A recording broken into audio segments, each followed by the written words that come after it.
Hello बच्चों, let's take the question.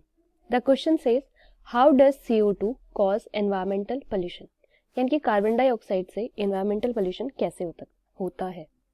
Let's see the key concept for the same which is based on environmental chemistry.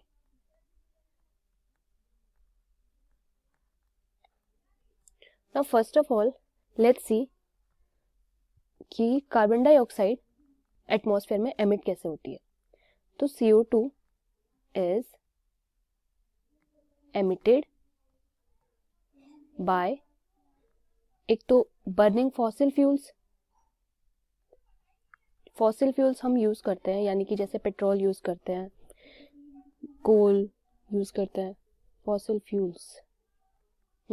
Fossil fuel जैसे कि कोल यानी कोयला, और gasoline use करते हैं, एंड नेचुरल गैस. तो इनके यूज से या इनकी बर्निंग से कार्बन डाइऑक्साइड का एमिशन होता है. और ह्यूमंस ने क्या करा है, अब रिलाई करने लग गए हैं किस पे, फॉसिल फ्यूल्स पे. हाउ, जैसे कि यूज्ड टू पावर कार्स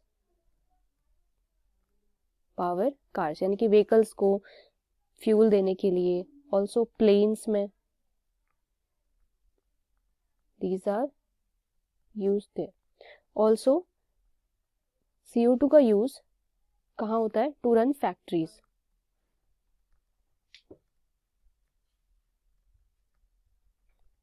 अब इन सब चीजों के करने से ये क्या करती हैं, ये सारी चीजें एयर को पल्यूट करती हैं with carbon dioxide. all these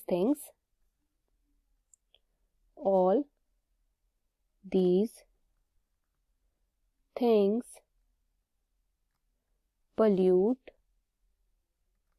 air with carbon dioxide. ये तो हुआ कि इन्वायरमेंटल पोल्यूशन कार्बन डाइऑक्साइड में, मतलब कार्बन डाइऑक्साइड जो है एनवायरमेंट में आता कैसे. लेकिन रिलीज ऑफ CO2, जब ये सब यहाँ से CO2 रिलीज होता है तो इससे इन्वायरमेंट में पोल्यूशन कैसे होता है. CO2 जब रिलीज होता है तो इन्वायरमेंट में पोल्यूशन होता कैसे है. होता क्या है कि रिलीज ऑफ कार्बन डाइऑक्साइड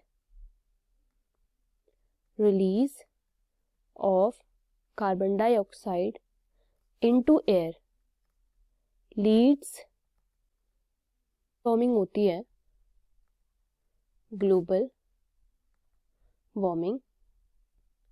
इससे क्या होता है, ये कब होती है, जब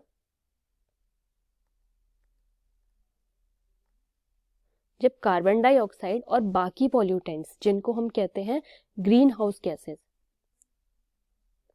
अदर पॉल्यूटेंट्स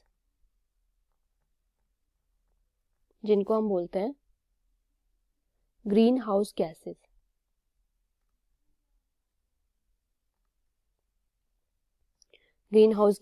कलेक्ट हो जाती हैं एटमॉस्फेयर में.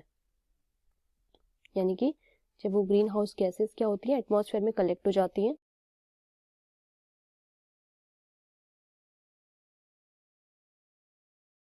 और फिर उसके बाद सनलाइट और सोलर रेडिएशन को एब्जॉर्ब करती हैं.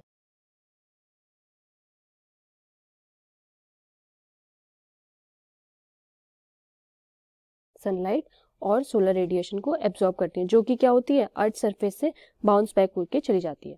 तो इससे क्या होता है, जो कार्बन डाइऑक्साइड होती है वो इसी तरीके से ग्लोबल वार्मिंग करती है, और ग्लोबल वार्मिंग की वजह से हमारा जो एनवायरनमेंट है वो पल्यूट हो जाता है. That's why we can say the answer to the question is here.